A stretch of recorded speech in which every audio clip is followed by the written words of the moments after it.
समाजाला स्वतःच्या शरीराची चाळणी करणारा माणूस भेटलाय, म्हणून समाज बांधवांना हात जोडून विनंती आहे, आपण त्यांच्या पाठीमागे उभं राहायचंय, कुठल्याही भूलथापाला बळी पडायचं नाहीये. अरे मला लोक विचारतात तुम्हाला पाठिंबा दिला नाही पण तुम्ही कसे आले, तर मी त्याला एकच या ठिकाणी आपल्या माध्यमातून सांगतो, धर्म की लड़ाई में निमंत्रण नहीं भेजे जाते भाइयों, जिनका शरीर जिंदा होता है वो अपने आप चले आते हैं, म्हणून समाजाच्या लढाईसाठी सदैव तत्पर आहे.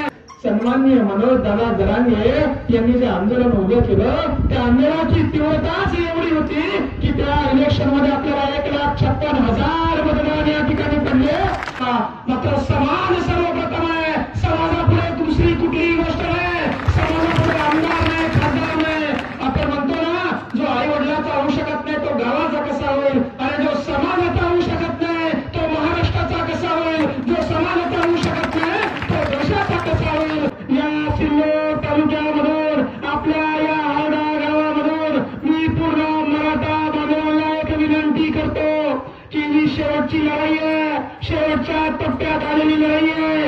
आंदोलनाची धार मुळीच कमजोर झालेली नाही, आंदोलन मुळीच थांबलेलं